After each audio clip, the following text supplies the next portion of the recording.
তিনচুলে দার্জিলিং জেলার একটি ছোট্ট সুন্দর পাহাড়ি গ্রাম। তিনচুলে গ্রামটি চারিদিকে চা বাগান দিয়ে ঘেরা। তিনচুলে সমুদ্রপৃষ্ঠ থেকে প্রায় 5,500 ফিট উচ্চতায় অবস্থিত। আর নিউ জলপাইগুড়ি থেকে এটির দূরত্ব প্রায় 70-75 কিলোমিটার। দার্জিলিং থেকে 32 কিলোমিটার আর কালিম্পং থেকে 35 কিলোমিটার। কিভাবে যাবেন? তিনচুলে যাওয়ার জন্য আপনি এনজেপি থেকে শেয়ার কার পেয়ে যাবেন, গাড়ি ভাড়া করে নিয়ে যেতে পারবেন।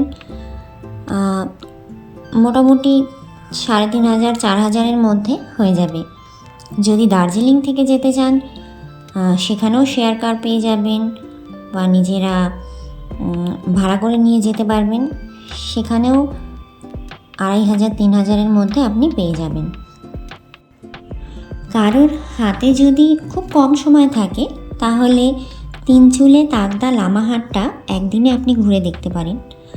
আর যারা প্রকৃতিপ্রেমী, খুব নিরিবিলিতে সময় কাটাতে চান, 2 রাত 3 দিন এমন কোনো প্ল্যান করেন, তো ভালোভাবে আপনি তিনচুলেতে থেকে তিনচুলে লামাহাট্টা তাকদা আশেপাশের সব দেখে উপভোগ করে আসতে পারবেন। এখানে বিভিন্ন ছোট ছোট হোমস্টে পেয়ে যাবেন, বিভিন্ন রেঞ্জের পেয়ে যাবেন এবং হোমস্টেতে সেখানে আপনি খাবার সহ থাকতে পারবেন, চাইলে বাইরেতেও খেতে পারবেন।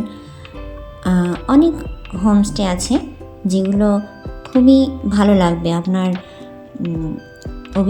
থাকার অভিজ্ঞতা খুব ভালো হবে। তিনচুলেতে আপনি কি দেখতে পাবেন? তিনচুলেতে কাঞ্চনজঙ্ঘার অপরূপ রূপ দেখতে পাবেন। এখানকার প্রাকৃতিক সৌন্দর্য, এই গ্রামের চারিদিকে চা বাগান দিয়ে ঘেরা, তো এই চা বাগানের অপরূপ রূপ আপনাকে মুগ্ধ করবে। আপনি তিনচুলেতে ঘুরে বুঝতে পারবেন যে এই গ্রামে আপনাকে আবার আসতে হবে, এত সুন্দর, এত মনোমুগ্ধকর। তো সবারই খুব ভালো লাগবে এবং বারবার যেতে ইচ্ছে করবে। কোন সময়ে যাবেন? আসলে যারা ঘুরতে ভালোবাসে তাদের কাছে 12 মাসই ঘোরার টাইম। তো সময় বলতে গেলে, পাহাড়ে যেতে গেলে এক এক সময়ের পাহাড়ের এক এক রূপ। বর্ষায় তার এক প্রাণবন্ত রূপ, শীতে অসাধারণ সৌন্দর্য, গ্রীষ্মে একরকম। আমাদের বেড়াতে গেলে কিছু কিছু সতর্কতা নেওয়া উচিত, সতর্ক থাকা উচিত কিছু কিছু বিষয়ে। সেই সব জিনিসগুলো আমরা ভালো মতন পর্যবেক্ষণ করে যে কোনো সময়ই যেতে পারি। আমরা যেমন এখানে অক্টোবরের শেষের দিকে গেছিলাম, তো আকাশ পরিষ্কার, কাঞ্চনজঙ্ঘা পুরোপুরি প্রতিদিন দেখতে পেয়েছি। আর চারিদিকে পাহাড়ের উপরে মাথায় মেঘগুলি ভেসে ভেসে যাচ্ছে, এমন সৌন্দর্য উপভোগ করেছি। চারিদিকে আমরা যখন গেছি তখন ফুলের সমারোহ পাহাড়ের যেখানে সেখানেই দেখতে পেয়েছি। কত সুন্দর পাহাড়ি ফুল, গাঁদা ফুল সব ফুটে আছে।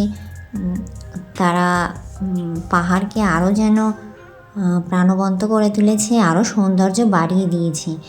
আর মেঘেদের খেলা দেখে তো একেবারে অভিভূত হয়ে গেছি। অক্টোবর-নভেম্বর এই সময়টা খুব সুন্দর, আকাশ পরিষ্কার থাকে, তো কাঞ্চনজঙ্ঘা দেখার জন্য একদম উপযুক্ত। আমাদের দার্জিলিং বেড়ানোর প্ল্যানটা ছিল একটু অন্যরকম। আমরা প্রথমে কালিম্পং ঘুরেছি, তারপর সেখান থেকে শিটং গেছি। শিটং থেকে আমরা যাচ্ছি দার্জিলিং। তো দার্জিলিংয়ে যাওয়ার পথে তো আমরা আগের ভিডিওতে দেখিয়েছি যে রডোডেনড্রন পার্ক, লামাহাট্টা ঘুরে এসেছি। তারপর আমরা লামাহাট্টা থেকে সোজা চলে এসেছি তিনচুলে। তো তিনচুলেতে এসে একেবারে মন্ত্রমুগ্ধ হয়ে গেছি। আর এখানকার চা বাগান দেখুন, পাহাড়ের ওঠার আগে অনেক বিস্তীর্ণ চা বাগান, মানে এত সুন্দর মনোমুগ্ধকর দৃশ্য, এখানে মুগ্ধ হয়ে গেছি একদম। তো এখানে আমরা বেশি সময় দিতে পারিনি কোথাও, কারণ আমাদের ট্রিপটা অ্যাকচুয়ালি রাস্তায় গাড়িতে যেতে যেতে দেখার, আর দার্জিলিং পৌঁছানোর আগে আরও অনেক জায়গায় আমরা যাব। তো আমাদের টাইম খুব কম, যার জন্য আমরা সব জায়গাতেই যতটা পেরেছি সময় কাটিয়েছি, হিসাব করে কাটিয়েছি। আর সেখানে ফটো তুলে, কিছু ভিডিও করে, যেগুলো আপনাদের দেখাচ্ছি। তারপর আমরা চলেছি আমাদের উদ্দেশ্যে। তো এবার আমরা দার্জিলিং ঢোকার আগে আর কি দেখব আর তার ভিডিও করে সব আপনাদের দেখাবো। আপনাদের যদি আমার এই সমস্ত ভিডিওগুলি ভালো লাগে, তবে লাইক, কমেন্ট, সাবস্ক্রাইব করতে ভুলবেন না। আর পরবর্তী ভিডিওতে আমি ঠিক এরকমভাবেই দেখাবো আর কোথায় কোথায় আমরা বেড়াতে গেছি, দেখেছি, উপভোগ করেছি। আর দার্জিলিংয়ের সৌন্দর্য তো অবর্ণনীয়, সত্যিই চোখের আরাম। তো সব ভিডিওই আমি পরবর্তী ধাপে ধাপে দেব। ধন্যবাদ সবাইকে।